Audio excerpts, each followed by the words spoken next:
पंजाब 'ਚ ਬੇਅਦਬੀ ਦਾ ਮਾਮਲਾ ਇੱਕ ਵਾਰ ਫਿਰ ਤੋਂ ਪੱਖਦਾ ਵਿਖਾਈ ਦੇ ਰਿਹਾ ਹੈ ਜਦੋਂ ਹੁਣ ਨਵੀਂ ਐਸਆਈਟੀ ਦੇ ਵੱਲੋਂ ਸਾਬਕਾ ਮੁੱਖ ਮੰਤਰੀ ਪ੍ਰਕਾਸ਼ ਸਿੰਘ ਬਾਦਲ ਦੀ ਪੁੱਛਗਿੱਛ ਕੀਤੀ ਗਈ ਤਾਂ ਸਾਬਕਾ ਮੁਤਵਾਜੀ ਜਥੇਦਾਰ ਅਮਰੀਕ ਸਿੰਘ ਅਜਨਾਲਾ ਨੇ ਵੀ ਕਈ ਵੱਡੇ ਖੁਲਾਸੇ ਕਰ ਦਿੱਤੇ ਨੇ।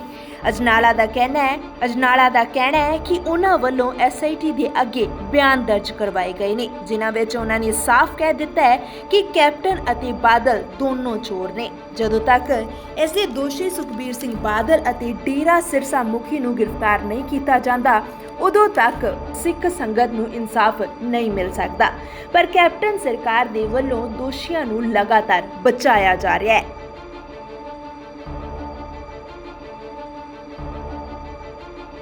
ਧੰਨ ਸਤਿਗੁਰੂ ਸ੍ਰੀ ਗੁਰੂ ਗ੍ਰੰਥ ਸਾਹਿਬ ਜੀ ਮਹਾਰਾਜ ਸੱਚੇ ਪਾਤਸ਼ਾਹ ਦੇ ਪਾਵਨ ਸਰੂਪ ਗੁਟਕੇ ਸਾਹਿਬ ਪੋਥੀਆਂ ਦੀ ਥਾਂ ਥਾਂ ਤੇ ਬੇਅਦਬੀ ਸ਼ੁਰੂ ਹੋਈ ਤੇ ਅੱਜ ਵੀ ਨਿਰੰਤਰ ਜਾਰੀ ਆ। ਉਸ ਦੇ ਸਬੰਧ ਵਿੱਚ ਪਹਿਲਾਂ ਬਾਦਲ ਸਰਕਾਰ ਵੱਲੋਂ 3 ਕਮਿਸ਼ਨ ਬਣਾਏ ਗਏ ਜਿਨ੍ਹਾਂ ਦੀਆਂ ਰਿਪੋਰਟਾਂ ਤਿਆਰ ਹੋਈਆਂ ਪਰ ਉਹ ਕਿਸੇ ਸਿਰੇ ਨਾ ਚੜ੍ਹ ਸਕੀਆਂ। ਕੈਪਟਨ ਸਰਕਾਰ ਨੇ ਸੱਤਾ ਵਿੱਚ ਆਉਣ ਤੋਂ ਪਹਿਲਾਂ ਆਪਣੇ ਹੱਥ ਵਿੱਚ ਗੁਟਕਾ ਸਾਹਿਬ ਲੈ ਕਰਕੇ ਪਰਨ ਕੀਤਾ ਸੀ।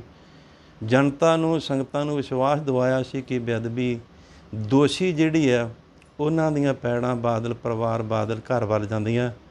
ਮੈਂ ਜਨਤਾ ਦੇ ਕਟਹਿਰੇ ਵਿੱਚ ਕਾਨੂੰਨ ਦੇ ਦਾਇਰੇ ਵਿੱਚ ਲਿਆ ਕਰਕੇ ਇਹਨਾਂ ਨੂੰ ਸਜ਼ਾ ਦਿਵਾਵਾਂਗਾ। ਲੋਕਾਂ ਨੇ ਵਿਸ਼ਵਾਸ ਕੀਤਾ, ਬੇਸਮਝੀ ਕੀਤੀ। ਕੈਪਟਨ ਸਰਕਾਰ ਵੱਲੋਂ ਇੱਕ ਸਿੱਟ ਤਿਆਰ ਕੀਤੀ ਗਈ ਜਿਨ੍ਹਾਂ ਨੇ ਬੜੀ ਤਨਦੇਹੀ ਦੇ ਨਾਲ ਮਿਹਨਤ ਕੀਤੀ ਤੇ ਰਿਪੋਰਟ ਤਿਆਰ ਕੀਤੀ ਆ। ਪਰ ਜਦੋਂ ਕਿਸੇ ਸਿਰੇ ਲੱਗਣੀ ਸੀ ਗੱਲ ਤੇ ਹਾਈ ਕੋਰਟ ਵੱਲੋਂ ਸਰਕਾਰ ਵੱਲੋਂ ਉਸ ਰਿਟ ਨੂੰ ਤੇ ਰਿਟ ਦੀ ਤਿਆਰ ਕੀਤੀ ਰਿਪੋਰਟ ਨੂੰ ਖਾਰਜ ਕੀਤਾ ਗਿਆ। ਕੈਪਟਨ ਸਰਕਾਰ ਵੱਲੋਂ ਦੁਬਾਰਾ ਇੱਕ ਸਿੱਟ ਤਿਆਰ ਕੀਤੀ ਗਈ ਆ ਇਸੇ ਬੇਅਦਬੀ ਦੇ ਤੇ ਜਿਹੜੇ ਕਤਲकांड ਹੋਇਆ ਇਹਦੇ ਸੰਬੰਧ ਵਿੱਚ ਮੈਨੂੰ ਬੀਤੇ ਦਿਨੀ ਐਸਪੀ ਹਰਪਾਲ ਸਿੰਘ ਵੱਲੋਂ ਉਹਨਾਂ ਦੇ ਰਾਹੀਂ ਇੱਕ ਸੱਦਾ ਪੱਤਰ ਆਇਆ ਸੀ। ਬੀਤੇ ਦਿਨੀ ਮੋਹਾਲੀ ਦੀ ਧਰਤੀ ਤੇ ਜਾ ਕਰਕੇ ਜਿੱਥੇ ਵਿਜੀਲੈਂਸ ਦਾ ਦਫ਼ਤਰ ਹੈ ਆਪਣੇ ਸੱਦੇ ਅਨੁਸਾਰ ਦੱਸੇ ਹੋਏ ਸਮੇਂ ਦੇ ਅਨੁਸਾਰ ਮੈਂ ਸਿੱਟ ਕੋਲੇ ਪੇਸ਼ ਹੋਇਆ ਸੀ।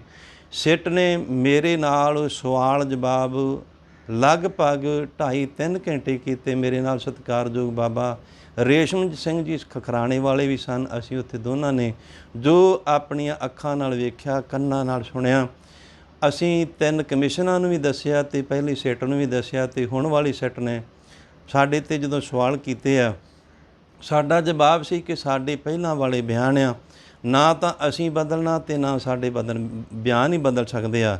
ਪਰ ਅਸੀਂ ਅਫਸੋਸ ਯਾਰ ਕੀਤਾ ਸੀ ਕਿ ਇਸ ਦੇਸ਼ ਦੀ ਇੱਜ਼ਤ ਵਾਸਤੇ ਸਾਡੇ ਵੱਡ ਵਡੇਰੇ ਮੁਗਲਾਂ ਦੇ ਨਾਲ ਲੜਦੇ ਰਹੇ ਹਿੰਦੁਸਤਾਨ ਦੀ ਇੱਜ਼ਤ ਵਾਸਤੇ।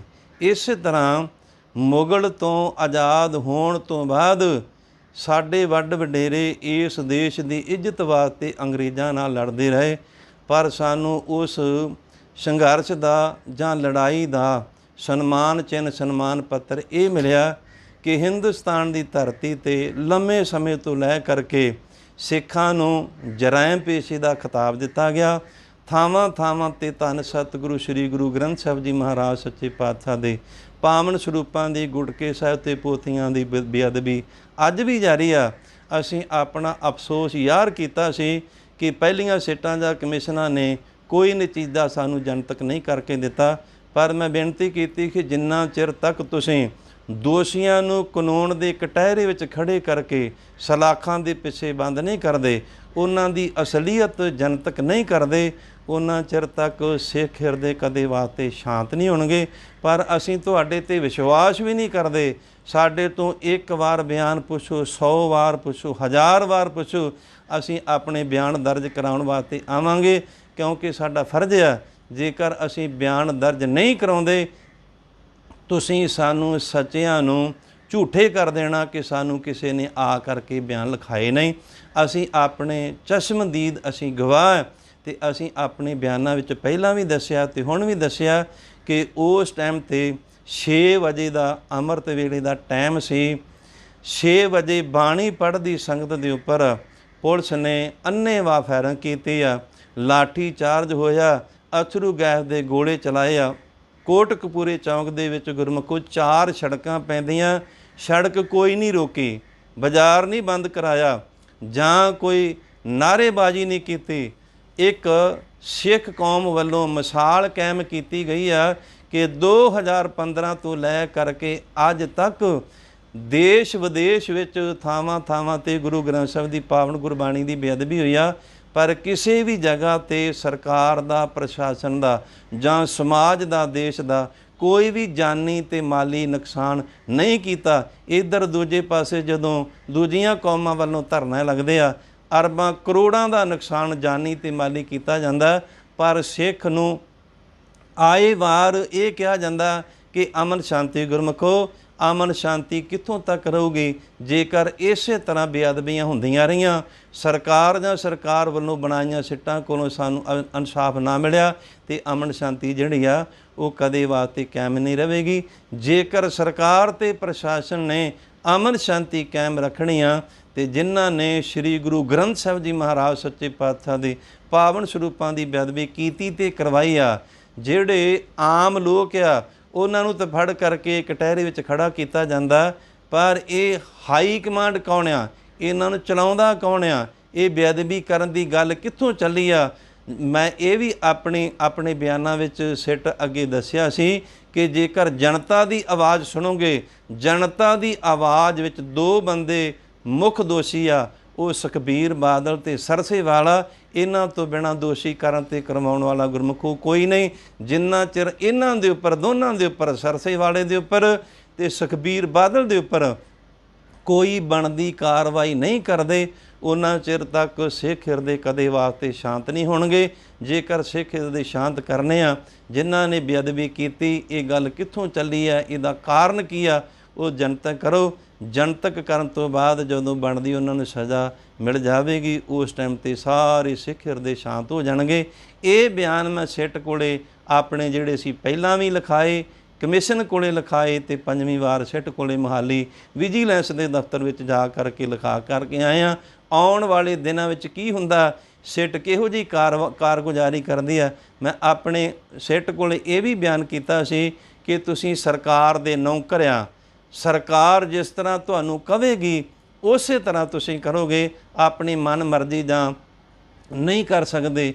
ਜਿਹੜੇ ਅਫਸਰ ਸਨ ਉਹ ਕਿਹੜੇ ਉਹਨਾਂ ਨੂੰ ਮੈਂ ਆਪਣੇ ਬਿਆਨਾਂ ਵਿੱਚ ਇਹ ਵੀ ਬੋਲ ਕਰਕੇ ਦੱਸਿਆ ਸੀ ਕਿ ਜਿਹੜਾ ਕਮਾਂਡਰ ਅਫਸਰ ਸੀ, ਸਾਰੇ ਪੁਲਿਸ ਪ੍ਰਸ਼ਾਸਨ ਦੀ ਅਫਸਰਾਂ ਦੀ ਕਮਾਂਡ ਕਰਦਾ ਸੀ, ਉਹ ਸੀ ਪਰਮਰਾਜ ਉਮਰਾ ਨੰਗਲ।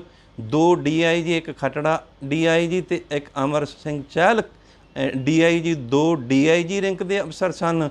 ਬਾਕੀ SSP Faridkot, SSP Moga, SSP Firozpur, SSP Fazilka, SSP Muktsar Sahib, SSP Barnala, SSP ਇਸੇ ਤਰ੍ਹਾਂ ਬਠਿੰਡਾ, SSP ਜਿਹੜਾ ਮਾਨਸਾ, ਇਸੇ ਤਰ੍ਹਾਂ SSP ਸੰਗਰੂਰ, ਇਹ SSP ਰੈਂਕ ਦੇ ਉੱਥੇ ਅਫਸਰ ਤਾਇਨਾਤ ਸਨ। ਅਮਨ ਸ਼ਾਂਤੀ ਦੇ ਨਾਲ ਅੰਮ੍ਰਿਤ ਵੇਲੇ ਦਾ ਸਮਾਂ ਜਾਣ ਕਰਕੇ 18 ਤੋਂ 20 ਹਜ਼ਾਰ ਦੀ ਗਿਣਤੀ ਵਿੱਚ ਸਿੱਖ ਸੰਗਤਾਂ ਗੁਰਬਾਣੀ ਪੜ੍ਹਦੀਆਂ ਸਨ। ਸ਼੍ਰੀ ਜਪਜੀ ਸਾਹਿਬ ਦੀ ਗੁਰਬਾਣੀ ਦਾ ਪਾਠ ਸੰਪੂਰਨ ਹੋਇਆ ਸੀ। ਜਾਪ ਸਾਹਿਬ ਦਾ 6ਵਾਂ ਛੰਦ ਸ਼ੁਰੂ ਹੋਇਆ ਸੀ, ਜਦੋਂ ਪੁਲਿਸ ਪ੍ਰਸ਼ਾਸਨ ਵੱਲੋਂ ਗੁਰਬਾਣੀ ਪੜ੍ਹਦੀਆਂ ਸੰਗਤਾਂ ਦੇ ਉੱਪਰ ਗੰਦੇ ਪਾਣੀ ਦੀਆਂ ਵਿਛਾੜਾਂ, ਡਾਂਗਾਂ ਦੀ ਮਾਰ, ਪਲਾਸਟਿਕ ਦੀਆਂ ਗੋਲੀਆਂ, ਅਥਰੂ ਗੈਸ ਦੇ ਗੋਲੇ ਦਾਗੇ ਗਏ। ਗੁਰਮੁਖੋ ਅੰਨਾ ਤਸ਼ੱਦਦ ਪੁਲਿਸ ਪ੍ਰਸ਼ਾਸਨ ਵੱਲੋਂ ਸੁਖਬੀਰ ਬਾਦਲ ਦੀ ਹਦਾਇਤ ਜਾਂ ਸਮੇਧ ਸੈਣੀ ਜਿਹੜਾ DGP ਸੀ, ਉਹਦੀ ਹਦਾਇਤ ਦੇ ਅਨੁਸਾਰ ਪਰਮਰਾਜ ਉਮਰਾ ਨੰਗਲ ਨੂੰ ਹੁਕਮ ਕੀਤਾ ਗਿਆ।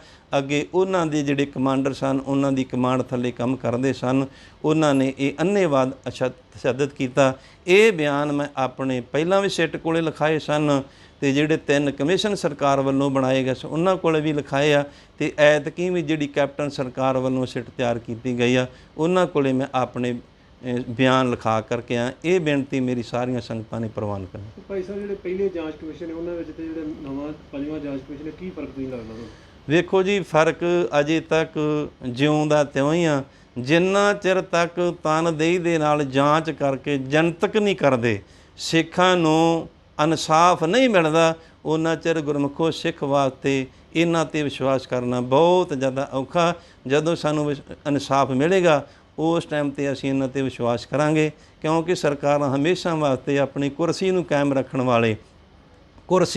ਰੱਖਣ ਵਾਸਤੇ ਇਹੋ ਜਿਹੇ ਤਰੀਕੇ ਪਹਿਲਾਂ ਵੀ ਵਰਤੀਆਂ ਸੀ, ਹੁਣ ਵੀ ਵਰਤਦੀਆਂ, ਆਉਣ ਵਾਲੇ ਸਮੇਂ ਵਿੱਚ ਇਹਨਾਂ ਨੇ ਇਸ ਉਹਦੇ ਤਰੀਕੇ ਵਰਤਦੇ ਰਹਿਣੇ ਆ, ਕਿਉਂ ਕਿ ਅੱਖਾਂ ਦੇ ਵਿੱਚ ਕੱਟਾ ਪਾਉਣਾ, ਪਰ ਜਨਤਾ ਹੁਣ ਜਿਹੜੀ ਆ ਅੱਖਾਂ ਵਿੱਚ ਕੱਟਾ ਨਹੀਂ ਪਾਉਂਦੀ। ਜਿੰਨਾ ਚਿਰ ਇਨਸਾਫ ਨਾ ਮਿਲਿਆ ਉਹਨਾਂ ਚਿਰ ਸਿੱਖ ਹਿਰਦੇ ਕਦੇ ਵਾਸਤੇ ਸ਼ਾਂਤ ਨਹੀਂ ਹੋਣ ਦੇਣਾ। ਤੁਸੀਂ ਇਹ ਮੰਨਦੇ ਹੋ ਕਿ ਵੀ ਸਰਕਾਰ ਦੀ ਜਿਹੜੀ ਆ ਸਮਾਂ ਟਪਾਉਣ ਦੀ ਚਾਹ ਹੈ? ਇਹ ਤੇ ਹਰ ਇੱਕ ਜਿਹੜਾ ਪੁਰਾਣਾ ਧਾਰੀ ਜੀਵ ਸਾਰਿਆਂ ਨੂੰ ਪਤਾ ਹੈ ਕਿ 4.5 ਸਾਲ ਦਾ ਸਮਾਂ ਕੈਪਟਨ ਸਰਕਾਰ ਦਾ ਬੀਤ ਗਿਆ, ਹੋਰ 2-3 ਮਹੀਨੇ ਦਾ ਸਮਾਂ ਰਹਿ ਗਿਆ, ਤੇ 2-3 ਮਹੀਨਿਆਂ ਦੇ ਵਿੱਚ ਜੀ ਜਿਹੜੀ ਜਾਂਚ ਕਮੇਟੀ ਹੈ ਕਿੰਨੀ ਕੁ ਆਪਣੀ ਤਨਦੇਹੀ ਦੇ ਨਾਲ ਕੰਮ ਕਰੂਗੀ। 2-3 ਮਹੀਨੇ ਦਾ ਸਮਾਂ ਰਹਿ ਗਿਆ, ਅੱਗੇ ਕੀ ਕਰਦੇ ਆ ਆਉਣ ਵਾਲਾ ਸਮਾਂ ਦੱਸੇਗਾ। ਮੰਨਦੇ ਹੋ ਕਿ ਕੈਪਟਨ ਸਾਹਿਬ ਬਾਦਲ ਸਾਹਿਬ ਨੂੰ ਬਚਾਉਣ ਦੀ ਜਿਹੜੀ ਕੋਸ਼ਿਸ਼ ਕਰ ਰਹੇ? ਇਹ ਤੇ ਦੋਵੇਂ ਚੋਰ ਆ, ਕੈਪਟਨ ਵੀ ਚੋਰ ਆ, ਬਾਦਲ ਵੀ ਚੋਰ ਆ, ਤੇ ਚੋਰ ਹਮੇਸ਼ਾ ਵਾਸਤੇ ਚੋਰਾਂ ਦੇ ਭਾਈ ਹੁੰਦੇ, ਤੇ ਚੋਰ ਚੋਰ ਨੂੰ ਬਚਾਉਣ ਦਾ ਯਤਨ ਕਰਦਾ ਜੀ।